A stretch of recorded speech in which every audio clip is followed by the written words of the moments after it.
Hey there, Justice 3 TV. Welcome back to a brand new episode of Marvel Strike Force. And today we're going to go over the dreaded or the awesome Red Star system.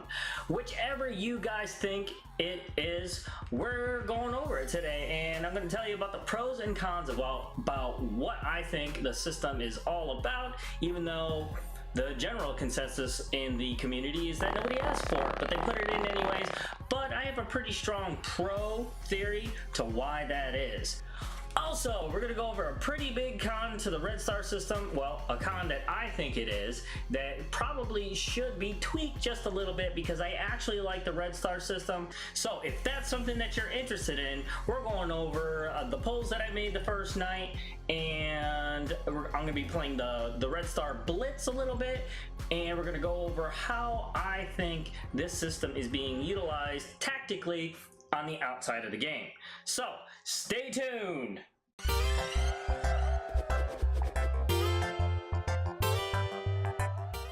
So, the Red Star system, good or bad?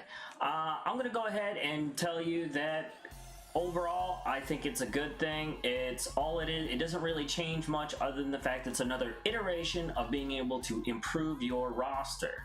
Now, there's still a free-to-play component. There's still the pay-to-play component, which is exactly the same. As a free-to-play player, if you log in every day, which is an incentive to play often, which is a benefit to your alliance and yourself, at the end of the week, you'll get 10 grand in red orbs, and you'll get 5 pulls. As a pay-to-play player, or in between or whatever, if you pay into the Red Star system, you will excel faster, just like any other part of the game. If you pay, you grow. But as a free-to-play player, you're still going to grow regardless. You can just purely ignore all the pay stuff, which is a good thing, and you can still progress along. It's just at a steady pace at that point. Pay-to-play players, you need to beware. The artificial intelligence that is involved in the marketplace for this game is extremely predatory. A lot of the times you're going to get some random offers that are going to come at a very strong time of need because they know everything that you're getting and they know when to present it to you. Okay, so some of the different offers that I have seen, probably the most common is going to be the Power Core one, and this is where I'm going to go ahead and say there's an extreme bad here specifically for pay-to-play players, because there's a single deal that I think is where they were saying that purchasing will be capped, but it's only really capped in one specific area, and there's this offer for 6,000, which for about 1,300, I think 1,375 in power cores, which you can purchase power cores or save them up, what have you, which is complete waste of your time in power cores, by the way. But you can purchase this package, you get another 6,000. However, I play this game in various different ways, and I test the predatory nature of the game. There's also another offering package for the red orbs, and the last time I even saw it, and it's popped up randomly, it knows when it wants to pop up. I can't tell you what that is, but you may have seen this already.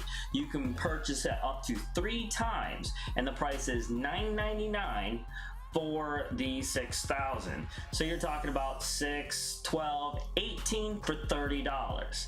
Now, for most players that are paying already into the game, if they're almost completely full play, that price doesn't mean shit to them. And it's going to be a lot of these people who are on the leaderboards changing their names and their alliance names to try to tell FoxNext to rework it or whatever. But you want to know what? You're paying into the game, and you're sending them the message that this is okay. The percentages of the boost is okay, and you know what? That is your business, just like it is mine. Now, this entire scenario, I'm gonna put this out there right now, is this entire process, it is not a coincidence. This was a huge this was genius on the part of the marketing team for FoxNext, whether it's dealing with the investing team or the FoxNext themselves as the developers.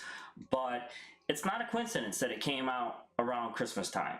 We as a world culture are more social this time of the year than any other part of the year. And they know that. And they're using that knowledge to install word of mouth to everyone at this time of the year. Yes, there's going to be a large part of the community going to go, oh, fuck this. We're not going to do this. I'm not going to play that game. But it's free promotion. You know, you ever heard that phrase, there's no such thing as bad publicity? Well, they're using it right now, okay?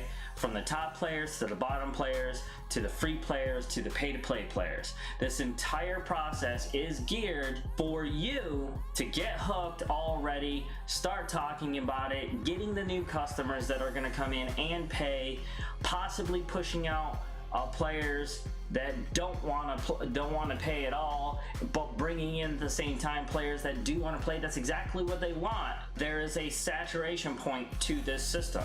Okay, you can't deny that. It's going to suck for right now for the next 90 days, or even worse yet, 180 days, because there's going to be a saturation point of rosters that are going to have red stars in them. Most of those being anywhere from 4 to 1 stars, and they're going to boost all these different characters on your roster. It is a real pain in the ass right now to readjust to the situation and the tactics that are involved in your gameplay, but after that time is over, nothing has changed. I would say there's only one official thing that changes, but you have the same exact structure. Free to play, pay to play, pay-to-play players are going to excel faster than free to play, but the option is still there. However, everybody that's complaining right now is setting in motion everything that they want. That's why they're never going to change those percentages. I would love to be wrong. Don't get me wrong here. I do believe the jump to 50 and 75% is pretty extreme, but at the same time it's ultra rare, and not everybody's going to have those. But all your rosters are going to get this huge jump in power. It's just going to change a lot of what we all have been used to playing at this point in the blitzes and the arenas. And the raids, it's just going to benefit the raids. And you're going to be able to fly through and be able to conquer certain areas or specialty nodes that you wouldn't normally be able to do otherwise. And the same thing goes for the campaign. But in regards to the public relations side of things, the more that we complain about the system, the more that we're getting these articles about alliances changing their names to try to get FoxNext to rework the Red Stars and whatnot. You're perpetuating the power that the Red Star system has over the public and how much money they want to take in for their game. And there's absolutely nothing wrong with that. But you got to understand that it's not them, it's us. Anybody that's paying for the Red Stars or continuing to use the Red Stars, if you got Red Stars in your roster, if you're opening those red orbs, there's no going back. Okay, they're never shutting that off. They're not shutting it down. I hope I am wrong on the percentages and they do rework that, but I highly doubt it. It's doing its magic right now. Okay, people are talking about it. It doesn't matter if it's good talk or if it's bad talk. The point is, if you go to any one of the feeds in Reddit or Facebook, people are butting heads. They're arguing over the fact whether they're good or bad, and that's exactly what FoxNext wants. Okay, they are creating such a social windstorm right now that they're going to be, all that they're doing is gathering up all these new people to be able to come into their game and possibly buy more and more and more, regardless of how much we as players that have been playing this, veterans and all, they're going to be interested. They're going to know it. We're providing them with free, absolutely free publicity, free commercials, just purely by word of mouth, because they know in the culture that we live in the modern day, we are socially aware. We're on all kinds of different media between YouTube, Twitter, Instagram, Facebook. We're talking about it. We're arguing about it. We're actually providing them with so much free commercial time, it's not even funny. That's why this Red Star system probably in the most likelihood never going to change, and in fact the pricing for certain things that revolve around the Red Star system probably will go up, because it's a system designed on human behavior and how we react to being enticed by things that we enjoy. There's so much positive feedback that you get from this game, especially if you love it like I do, that you will feel that temptation. And if they keep adjusting prices high to low and wherever, and sooner or later they're gonna get you. That's why it's good practice to just ignore just about everything and just go about playing your game purely for fun. So there are my thoughts about the Red Star system. I want to hear your guys' thoughts on it. Don't forget to leave a like on this video. Leave all those awesome comments. Let's start a great dialogue about how we all feel about the Red Star system at this point. Everybody's going to have their own opinions on it.